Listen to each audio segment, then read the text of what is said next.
बिहिबारदेखि दलहरूले चुनावी प्रचार प्रसार आमसभा जुलुस तथा कोण सभा गर्न पाएका छन्। प्रमुख राजनैतिक दलका नेताहरू चुनाव लक्षित कार्यक्रमका लागि देश दौडाहामा निस्किएका छन्। अबको केही दिन शीर्ष नेताहरूले चुनावी एजेन्डा भन्दा पनि एकले अर्कालाई खुइल्याउने तथा आफू चोखो बन्न जनताका माझ उत्तेजित भाषण गर्ने निश्चित छ। तर को नेता कतिको छ, कुन राजनीतिक दलले के काम गरेको छ, यी सबै कुरा जनताको बीचमा घाम जस्तै छर्लङ्ग रहेको छ। अब नेपाली जनताले कसैको उक्साहट भन्दा पनि सत्य तथ्य बुझेर राजनीतिक दललाई जिताउन आवश्यक छ। राजनीतिक दलहरूले पनि घोषणा पत्रमा गरेका बाचा पूरा गर्न आफ्नो वर्कत लगाउनु पर्छ, नत्र जनतामाझ दलहरू झुटा साबित हुने निश्चित छ। नमस्कार, यो न्यूज एट टुडे, म हेमराज भट्ट।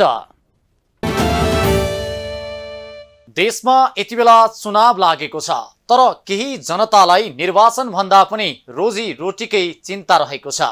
त्यसैले होला अहिले सुदूरपश्चिमको गड्डा चौकी र गौरीफन्टा नाकामा भारततर्फ जाने नेपालीहरूको भिड लागेको छ।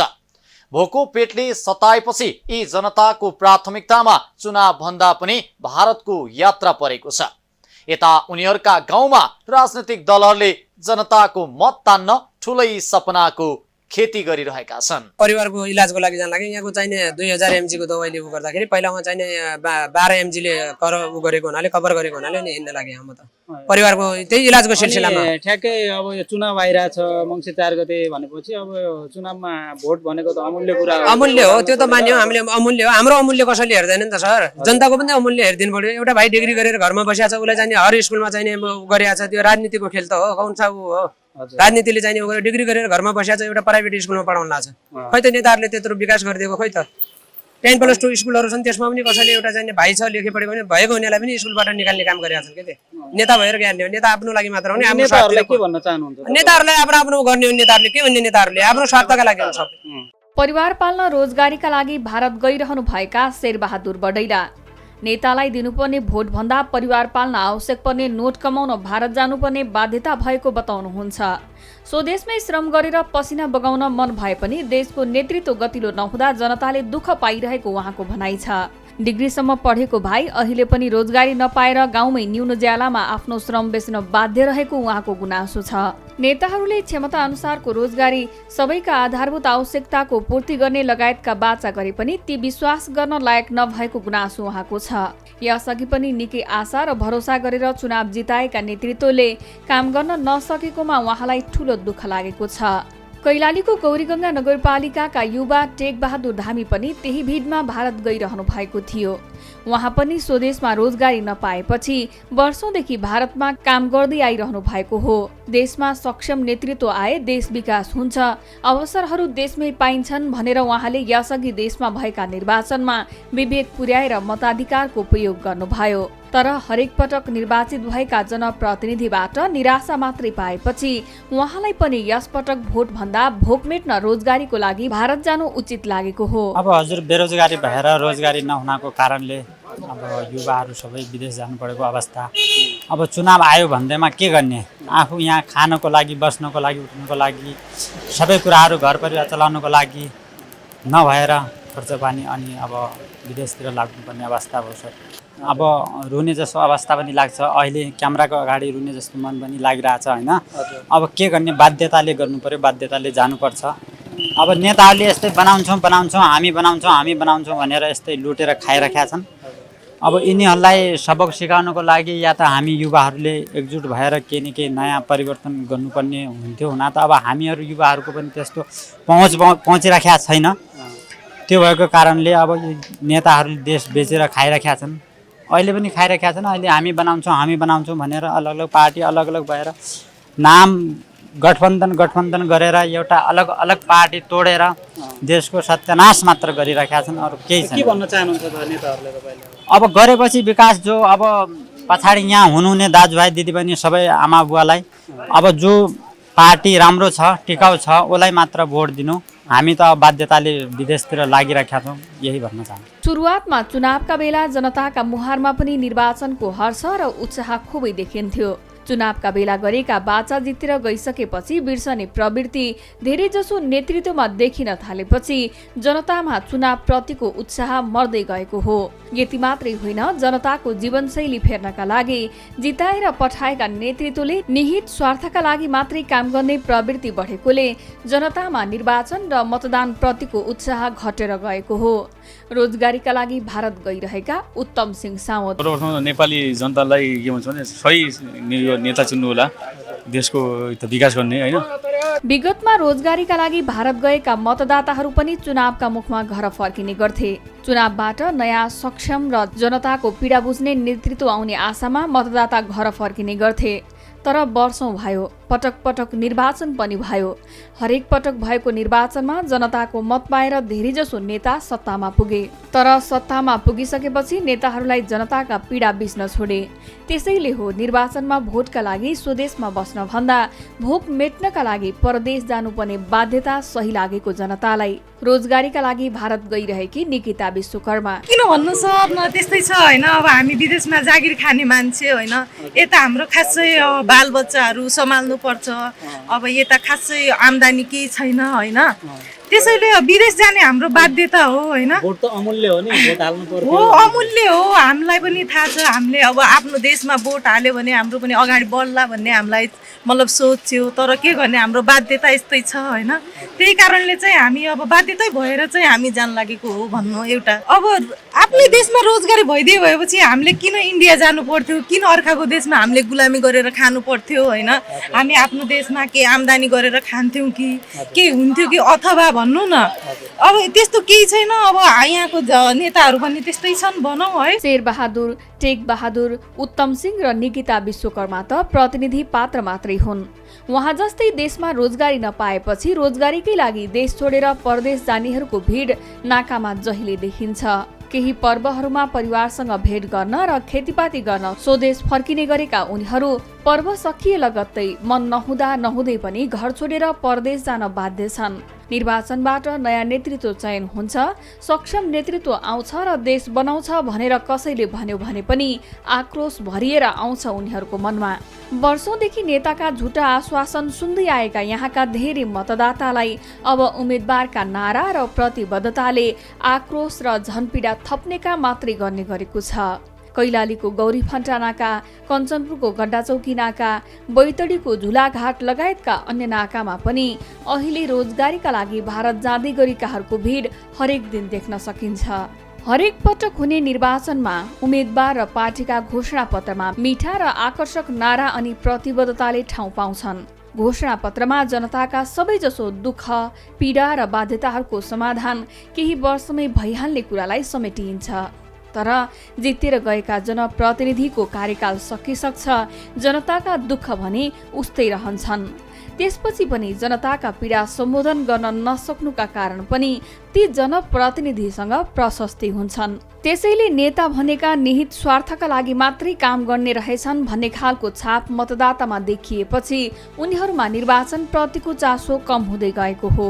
सरकारले मङ्सिर 4 गते प्रतिनिधि सभा र प्रदेश सभाको निर्वाचनको मिति तय गरेको छ। नेताहरू मतदाता रिझाउन गाउँ केन्द्रित भएका छन्। जनताका घर दैलोमै पुगेर आफूलाई जिताए सबै दुःख हटेर जाने बाचा र कसम पनि खाइरहेका छन्।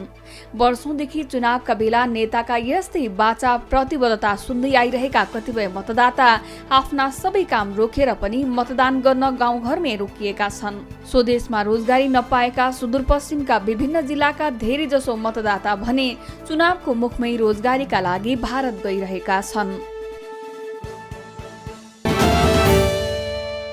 स्थानीय सरकार जनताको सबैभन्दा नजिकको सरकार पनि हो, तर कैलालीको गौरीगंगामा स्थानीय सरकार जनताप्रति उत्तरदायी नहुँदा गएको शनिबार आगलागीबाट स्थानीयले ठूलै क्षति बेहोर्नु पर्यो।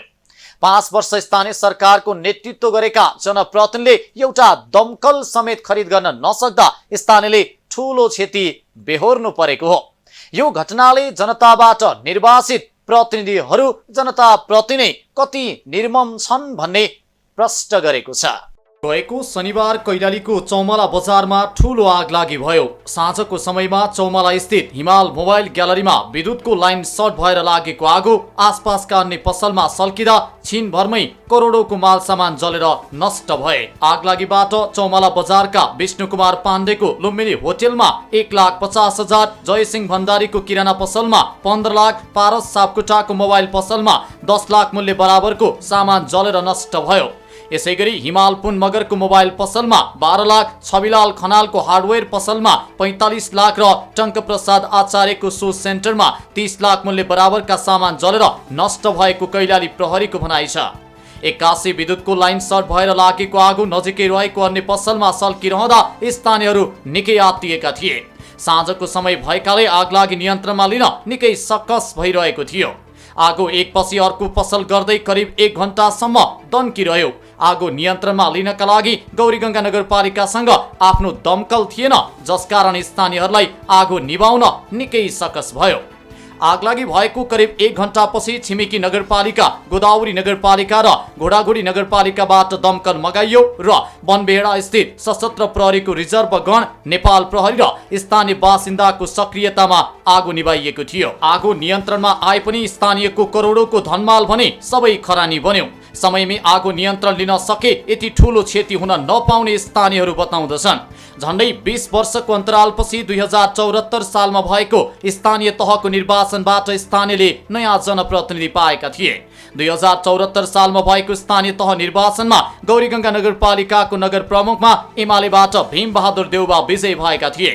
जनताको सबैभन्दा नजिकको सरकार समेत रहेको स्थानीय तहमा लामो समयपछि पहिलो पटक जनप्रतिनिधि पाएपछि निकै उत्साहित बनेका नगरवासीको उत्साह जनप्रतिनिधिले जनताको पक्षमा काम गर्न नसकेपछि निराशामा परिणत भएको छ।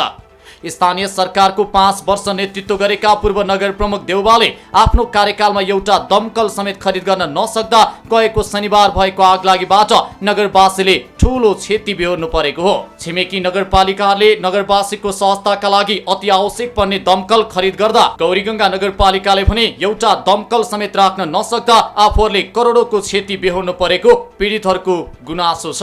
त्यहाँबाट त्यस्तो साधन केही पनि आएन सर। यो माथिमा केन्द्रबाट आएको हो, त्यही पनि पछि लास्टमा पुग्यो, आगो लास्ट हुने बेला। एकदमै यसमा यो सरकारको एकदमै कमजोरी छ। यो कमजोरीले गर्दाखेरि कतिपय जनताहरूले दुःख झेल्नु परेको छ। कतिपय ठाउँमा यस्ता घटनाहरू जस्तै आगलागीका घटनाहरू भइराखेका छन्। जस्तै राजीपुरमा एउटा लट्ठा, खैरको लट्ठाको धाङमा आगलागी भएर दमकल बोलाउँदाखेरि 3 घण्टा पछाडि जाने दमकल आयो। दमकल आएर के गर्ने, उहाँ खाइसकेको छ, आगोले सखाप पारिसकेको छ, आएर त्यो निभाएर त्यो खरानी निभाएर के गर्ने हो। त्यस्तो अवस्था भएको हुनाले हाम्रो स्थानीय सरकार यहाँको एकदमै कमजोरी छ। यो नगरपालिकाको पनि कमजोरी नै छ। केही अब सरकारले अब दिन सक्ने कुराहरू पनि हाम्रो यहाँ माग नभएर हामीलाई यहाँ दुःख झेल्न परेको छ। स्थानीय तह निर्वाचन अघि थुप्रै सपना बाँडेर मेयरमा निर्वाचित भए पनि आफ्नो 5 वर्ष कार्यकाल पूरा हुँदा एउटा दमकल समेत नगरपालिकाले जोड्न नसकेको भन्दै स्थानीयले पूर्व नगर प्रमुख देउवाको आलोचना गरेका छन्। वर्षौंदेखि जनप्रतिनिधि विहीन जनताले आफूले चुनेर जिताएका जनप्रतिनिधिले 5 वर्षको अवधिमा अति आवश्यकीय विषय वस्तुमा समेत गम्भीरता नदेखाएको उनीहरूको आरोप छ। अब सबैभन्दा ठुलो कुराहरू अहिले संघीय संरचनामा गइसकेपछि स्थानीय सरकार सबैभन्दा ठुलो शक्तिशाली सरकार हो। स्थानीय सरकारको जिम्मेवारी हो यो, उसको चाहिने सबै कुरा, यसको दायित्व, उसको जिम्मेवारी भनेको स्थानीय सरकार हो। स्थानीय सरकार चाहिँ अहिले वर्तमान हुन् चाहे हिजोका दिनमा भएका स्थानीय सरकारका नेतृत्व होस्, त्यो अति संवेदनशील भएको अवस्था होइन। संवेदनशील भनेको महत्त्वपूर्ण कुराहरू जसको जीवन यापनका लागि अनि हाम्रो दैनिक जीवनमा चाहिने बस्न खान लगाउने कुराहरू चाहिँ गाछबासका कुराहरू महत्त्वपूर्ण कुरा हुन्। त्यो कुराहरूमा सरकार, त्योसँग सरकार राख्ने कुराहरू जस्तो दमकल अति संवेदनशील कुरा हो। हामी बाँच्नको लागि हाम्रो जीवनमा अति संवेदनशील कुरा, हाम्रो वातावरणमा स्वच्छ सबै सुरक्षित रहनका लागि त्यो अति संवेदनशील कुरामा कसैको ध्यान गएको छैन। किनभने त्यो सरकारको शासन गर्ने व्यक्तिहरू त्यति संवेदनशील नभएको कारणले बरु चाहिँ कहाँबाट नाफा आउने हो, कहाँबाट चाहिने के अरे हामीले प्रफिट आउने हो, कहाँबाट विलासिताका कुराहरू ल्याउन सकिन्छ, त्यो मोलमुलाइमा लागेको अवस्था हो। त्यस कारण नेपालको सन्दर्भमा यो अलिकति सिस्टम, यो पद्धति चाहिँ त्यति राम्रो छैन। हिजोको सरकारमा भएका चाहिँ स्थानीय निकायमा हुन् चाहिँ प्रदेश सरकारका हुन्, सबै जति पनि चाहिँ यहाँबाट नेतृत्व गरेका जति पनि सरकारका शासन गर्ने मान्छे हुन्, तिनको कमी कमजोरी नभएको कारणले यो चाहिँ दमकल आउन सकेका होइन। र अहिले पनि जुन सरकार शासन चलिरहेछ त्यसले पनि त्यति चाहिँ संवेदनशील भएको कुराहरूतर्फ ध्यान दिनुपर्छ। निर्वाचनका बेला जनतामाझ विभिन्न आश्वासनका पोका बोकेर हिँड्ने नेताले आफ्नो कार्यकालमा जनताका लागि के दिन सके भन्ने कुरामा फर्केर नहेर्दा अहिले नेताहरूप्रति आम जनताको वितृष्णा बढ्दो देखिन्छ। अकस्मात हुने दैविक प्रकोपका घटनाहरू कुनै पूर्व जानकारी दिएर आउँदैनन्। बाढी, पहिरो, डुबान, आगलागी जस्ता दैविक प्रकोपका घटनाको नियन्त्रण र रोकथामका लागि स्थानीय सरकारले पहिलो प्राथमिकता दिएर यसलाई गम्भीरतापूर्वक लिनुपर्नेमा पूर्व नगर प्रमुख देउवाले यसलाई बेवास्ता गरेपछि त्यसको परिणाम स्वरूप नगरवासीले अहिले यस्तो पीडा भोग्नु परेको हो। आफैमा अधिकार सम्पन्न भनिएको नगरपालिकाका जनप्रतिनिधिले 5 वर्षसम्म नेतृत्व गर्दा दमकल समेत खरिद गर्ने कुरालाई सामान्य रूपमा लिँदा त्यसको प्रत्यक्ष असर स्वदेशमै आफ्नो सानोतिनो व्यापार व्यवसाय गरिरहेका पीडितहरूलाई परेको छ। आफूलाई चढ्नका लागि करोडौंका गाडी भित्याउने नगरपालिकाले नगरवासीको सुविधाका लागि आफ्नो दमकल समेत किन्न नसक्नु र आगलागीको समयमा बाहिरबाट दमकल मगाउनु आफैमा हास्यास्पद विषय भएको स्थानीयहरू बताउँदछन्। यो यहाँभन्दा अगाडिको 5 वर्षको स्थानीय सरकारले यहाँ सारा अरू गाडी घोडा अनि ट्र्याक्टर अनि गाडीहरू दुनियाँभरिका यहाँ सारा खरिद्यो। एउटा साधारण जनतालाई चाहिने दमकलहरू यो नगरपालिकामा ल्याउन सकेन। यो स्थानीय सरकारले गलत गरेकै हो। त्यहाँ स्थानीय सरकारले त्यो दमकल एउटा बनाएको भए अस्ति हाम्रो नगरपालिका चौमालामा भएको आगलागीमा त्यत्रो क्षति हुन सक्ने थिएन क्या। उता घोडाघोडीबाट आएर यहाँ दमकलले आगो निभाउनु पर्ने। अनि 5 वर्षको स्थानीय सरकारले यहाँ कुनै एउटा दमकल पनि ल्याउन नसक्नु भनेको स्थानीय सरकार कमजोरी भएको नै देखियो। यो चाहिँ जनताहरूले बुझिसकेका छन्। पूर्व मेयरले यो नगरपालिकामा के काम गर्यो भनेर सारा सबै जनताहरूले बुझिसकेका छन्। उहाँ फेरि पुनः यहाँ प्रदेश सांसदका लागि रिपोर्ट हुन लाग्नु भएको छ। यो जनताहरूले एकदम बुझेका छन् कसले कति काम गरेको छ भन्ने कुरो सब जनताले बुझिसकेका छन्। अब उहाँहरूले भरम गरेर हामीले सारा काम गऱ्यौँ, सारा जनताको विकास गऱ्यौँ भन्नु र जनताले बुझिसकेका छन्। अब त्यो उहाँको एउटा भरम मात्रै हो। गौरीगंगा नगरपालिकामा आफ्नो 5 वर्ष नेतृत्व सम्हालेका पूर्व मेयर देउबा अहिले फेरि मङ्सिर 4 मा हुने निर्वाचनमा प्रदेश सभा सदस्यका उम्मेद्वार बनेका छन्। उनले गौरीगंगामै पर्ने कैलाली क्षेत्र नम्बर 4 को कबाट प्रत्यक्षतर्फ निर्वाचनमा होमिएका छन्। तर उनले 5 वर्ष नगरपालिकाको नेतृत्व गर्दा एउटा जनताको सुविधाका लागि दमकल समेत ल्याउन नसकेको अवस्थामा अब जनताले सांसद भएमा के अपेक्षा गर्ने भन्ने प्रश्न पनि खडा गरेका छन्। गौरीगंगा 11 स्पोर्ट्स क्लबका अध्यक्ष दिनेश कलेलले 5 वर्षसम्म नगरपालिकाको नेतृत्व गर्दा पनि एउटा दमकल समेत खरिद गर्न नसक्नु निवर्तमान मेयरको ठूलो कमजोरी रहेको बताए। उनले आगलागीबाट स्थानीयहरूको करोडौंको माल सामान छिनभरमै खरानी हुँदा सबैभन्दा नजिकको सरकार भनिएको स्थानीय सरकारको लापरवाही र खेलाचीले जनताहरू मर्कामा परिरहेको बताए। साथै नगरपालिकामा असफल जस्तै देखिएका नगर प्रमुखले अहिले विभिन्न चिल्ला कुरा गरेर जनतामाझ भ्रम फैलाइरहेको उनको आरोप छ। उनले दमकल अभाव भएकै कारणले घटना घटे लगत्तै घटनास्थलमा पुगेका प्रहरी र स्थानीयका कारण मानवीय क्षति भने हुन नपाएको बताए। आफू चढ्नका लागि लाखौं करोडौंका सवारी साधन खरिद गर्ने नगरपालिकाले जनताको पक्षमा एउटा पनि काम नगरेका व्यक्ति फेरि प्रदेश सांसदको उम्मेद्वार बनेकाले उनले जितेमा यहाँको जनताले केही सुविधा पाउँछन् भन्नेमा आफूहरू विश्वस्त नरहेको उनको भनाइ छ। 5 वर्षको कार्यकालमा मलाई लाग्छ यो नगरपालिकामा कुनै सम्झने लायक र हेर्ने लायक ठाउँ अहिलेसम्म उहाँले बनाउनु पनि सक्नु भएको छैन। अहिलेसम्म कुनै चिज एउटा राम्रो गौरीगंगाको लागि चाहिँ एउटा राम्रो चिज चाहिँ यो 5 वर्षको कार्यकालमा निवर्तमान मेयर देउवाजीले चाहिँ त्यो देखाएको हामीलाई कुनै यो गौरीगंगामा काहीँ पनि हामीले त्यस्तो देखाएको छैन। तर पनि अझ अहिले पनि उहाँ के अरे प्रदेशमा लड्दै हुनुहुन्छ। अब उहाँ चाहिँ अहिले के हो भने जनतालाई यहाँको जनताहरूलाई चाहिँ एउटा हरेक खालका प्रलोभन देखाएर हरेक चिप्ला कुराहरू गरेर चाहिँ उहाँ फेरि म प्रदेश सांसदको लागि र तपाईँहरूको लागि भनेर उहाँ जसरी जनतामाझ गरिराख्नु भएको छ, जुन भ्रम उहाँले सिर्जना गरिराख्नु भएको छ, यो चाहिँ जनताहरूलाई भ्रम सिर्जना गर्ने हो। हामीले 5 वर्ष उहाँको कार्यकाल देखिसक्यौँ।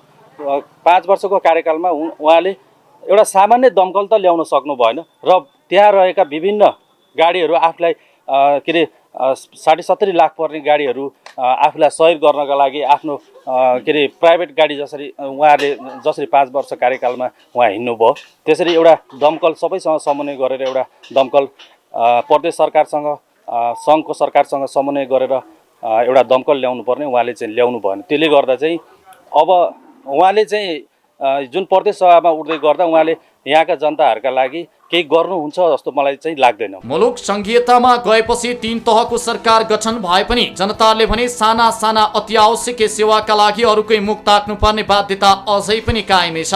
गत वैशाखमा सम्पन्न स्थानीय तहको दोस्रो निर्वाचनबाट निर्वाचित नगर प्रमुख देवीदत्त कडेलले आफूहरू जनप्रतिनिधि भएर आइसकेपछि दमकल खरिदको विषयलाई प्राथमिकतामा राखेको बताए। उनले नगरवासीको सुविधाका लागि अत्यावश्यक दमकल खरिद गर्नका लागि नगरसभाबाट निर्णय भइसकेकाले अब छिट्टै दमकल आउने बताएका छन्। निर्वाचनको मुखैमा ठूला ठूला आश्वासन दिँदै झुटको खेती गर्दै आएका नेताहरूबाट जनताले निर्वाचनपछि अपेक्षा गरे अनुसारको सुविधा नपाउँदा निराश बनेका छन्। भारतले वैधानिक रूपमा डिजिटल मुद्रा अर्थात् क्रिप्टो करेन्सी प्रचलनमा ल्याएको छ। यस वर्षको बजेटमा घोषणा गरिएको डिजिटल मुद्रालाई भारतीय रिजर्भ बैंक आरबीआईले मंगलबारदेखि प्रचलनमा ल्याएको हो। यता नेपालमा पनि डिजिटल मुद्राले वैधानिकता पाउनुपर्ने आवाज उठे पनि यसबारे सम्बन्धित निकाय भने मौन रहेका छन्। भारतले वैधानिक रूपमा डिजिटल मुद्रा क्रिप्टो करेन्सी प्रचलनमा ल्याएको छ। यस वर्षको बजेटमा घोषणा गरिएको डिजिटल मुद्रालाई भारतीय रिजर्भ बैंक आरबीआईले मंगलबारदेखि प्रचलनमा ल्याएको हो।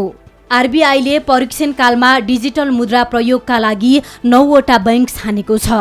डिजिटल मुद्रा 1 महिनासम्म परीक्षण कालका रूपमा प्रयोग हुने र त्यसपछि आवश्यक नीति बनाएर नियमित प्रयोगमा ल्याइने जनाइएको छ। केन्द्रीय बैंकले जारी गर्ने डिजिटल मुद्रा पनि क्रिप्टो करेन्सीहरू जस्तै ब्लकचेन प्रविधिमा आधारित हुनेछ भने यस्तो मुद्रा निश्चित दरसम्म मात्र जारी गर्न सकिने आरबीआई बैंकले जनाएको छ। डिजिटल मुद्रा पनि नोट वा सिक्का जस्तै केन्द्रीय बैंकको नियमनमा चल्नेछ। डिजिटल मुद्राको मूल्य अहिले रहेको मुद्राकै बराबर हुनेछ। सन् 2023 सम्ममा पूर्ण रूपमा डिजिटल मुद्रा लागू गर्ने भारत सरकारको योजना छ। तर नेपालले भने क्रिप्टो करेन्सीको प्रयोगलाई कानुनी मान्यता दिएको छैन। राष्ट्र बैंकले नागरिकलाई सचेत गराउन समय समयमा आर्थिक प्रलोभनमा परेर क्रिप्टो करेन्सीको कारोबार नगर्न सूचना निकाल्दै आएको छ। तर केही जानकारहरूले क्रिप्टो करेन्सीको प्रयोगमा पूर्ण रूपमा लगाइएको प्रतिबन्ध हटाउनु पर्ने बताउँदै आएका छन्। यस कुराको मध्यनजर गर्दै केही समय अगाडि राष्ट्र बैंकले क्रिप्टो करेन्सीको सम्भावना सम्बन्धमा अध्ययन पनि गरेको थियो। बैंकले सम्भावना अध्ययनपछि सार्वजनिक गरेको अवधारणा पत्रमा डिजिटल मुद्रा सुरु गर्न त्यसको आर्थिक लागत र उपयोगिता बारे सम्भाव्यता अध्ययन गर्नुपर्ने उल्लेख गरिएको छ। क्रिप्टो करेन्सी भनेको भर्चुअल मुद्रा हो। यसको अस्तित्व अनलाइनमा सीमित रहन्छ। भौतिक रूपमा देख्न वा छुन नसके पनि यसको मूल्य तोकिएको हुन्छ। यस भर्चुअल मुद्राको कुनै केन्द्रीय बैंक हुँदैन, अर्थात् यसलाई नियमन गर्ने कुनै पनि केन्द्रीय निकाय हुँदैन। संसारभरिका कम्प्युटरहरूमा राखिएको डिजिटल रेकर्डका आधारमा यो सञ्चालन हुन्छ। क्रिप्टो करेन्सीको प्रयोग गरेर सरसामान किन्न वा भुक्तानी गर्न सकिन्छ। यसलाई कम्प्युटर वा मोबाइल फोन मार्फत डिजिटल वालेटमा राख्न सकिन्छ। सबै क्रिप्टो करेन्सी ब्लकचेन प्रविधिमा आधारित हुन्छन्। सन् 2009 देखि चर्चामा आएको बिटकोइन पहिलो क्रिप्टो करेन्सी हो। संसारभरि क्रिप्टो करेन्सीको प्रचलन र भाव बढ्दै गएका कारण मानिसहरूले सुन या भौतिक मुद्रा बेचेर यसमा लगानी गर्ने चलन बढेको छ। बिटकोइन लगायत संसारभर 1400 भन्दा धेरै प्रकारका क्रिप्टो करेन्सी प्रयोगमा छन्। पछिल्लो समय क्रिप्टो करेन्सीको कारोबारलाई मान्यता दिने देशको संख्या बढ्दै गएको छ। तर नेपालले भने क्रिप्टो करेन्सीको कारोबारलाई वैधानिकता दिएको छैन। नेपालले क्रिप्टो करेन्सीको कारोबार गर्दा सर्वसाधारण ठगिने, अवैध रूपमा रकम बाहिरिने र स्वदेशी पुँजी पलायन हुने भएकाले यसलाई कानुनी मान्यता नदिएको हो। नेपाल, बंगलादेश, चीन, इराक र कतार लगायतका देशहरूमा क्रिप्टो करेन्सी पूर्ण रूपमा प्रतिबन्धित छ। तर जोर्डन, थाइल्याण्ड, जर्मनी, स्पेन, रुस र जापान जस्ता मुलुकमा यसले आंशिक स्वीकृति पाइसकेको छ। अझ एल साल्भाडोरमा त झन क्रिप्टो करेन्सीलाई मुद्रा सरह कानुनी मान्यता दिइएको छ। नेपालमा चाहिँ विदेशी विनिमय नियमित गर्ने ऐन 2019ले विदेशी विनिमय कारोबार गर्न चाहने व्यक्ति, फर्म वा संस्थाले नेपाल राष्ट्र बैंकबाट इजाजत प्राप्त लिनुपर्नेछ। त्यस्तै इजाजत प्राप्त व्यक्तिले बैंकको नियम उल्लङ्घन गरे कारोबारमा प्रतिबन्ध लगाउने र इजाजत पत्र रद्द गर्न सकिने कानुनी व्यवस्था छ। त्यसबाहेक विदेशी विनिमयसँग सम्बन्धित कसुरको बिगो रकम 1 करोड रुपैयाँ वा सोभन्दा बढी भए त्यस्ता व्यक्तिलाई अन्य सजायका अतिरिक्त 3 वर्षसम्म जेल सजाय हुने कानुनी प्रावधान छ। नेपालमा क्रिप्टो करेन्सीको कारोबार अवैध र प्रलोभन केन्द्रित रहेको अधिकारीहरूले बताएका छन्। तर कतिपय मानिसले भने सर्वसाधारणलाई प्रलोभनमा पारेर प्रतिबन्धित क्रिप्टो करेन्सीमा लगानी गर्न लगाउने गरेका छन्। यस्ता गतिविधिले आम मानिसको बचतदेखि लगानी प्रभावित हुने र विदेशबाट आइरहेको रेमिट्यान्समा समेत नभित्रिने सम्भावना देखिएको अधिकारीहरूको भनाइ छ।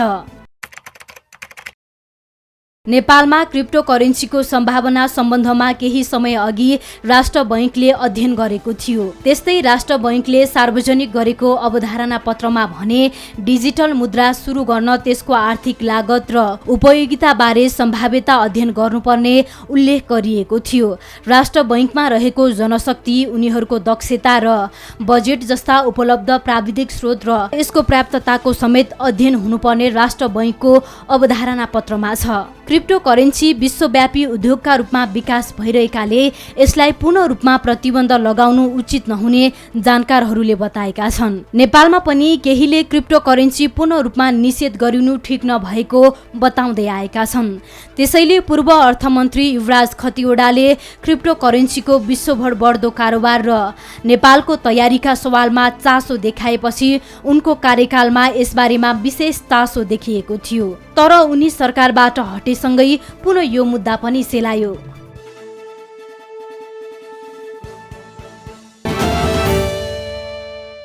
समानुपातिक निर्वाचन प्रणाली विश्वमा नौलो र सर्वाधिक रुचाइएको निर्वाचन प्रणाली हो। नेपालमा भने 2064 को संविधान सभा निर्वाचनबाट यो प्रणाली लागू गरिएको हो।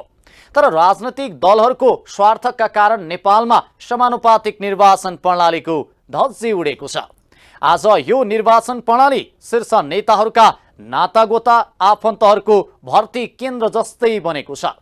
खासमा समानुपातिक निर्वाचन प्रणाली दलित, जनजाति, मधेसी तथा सीमान्तकृत जनताको प्रतिनिधित्व होस् भन्ने उद्देश्यले लागू गरिएको हो। तर नेपालमा भने दलहरूमा इमानदारीता नहुँदा समानुपातिक निर्वाचन प्रणालीको चिरहरण भएको छ। हवस् त आजलाई न्युज एट टुडे यति नै। हामी सबै बिदा चाहन्छौँ। नमस्कार।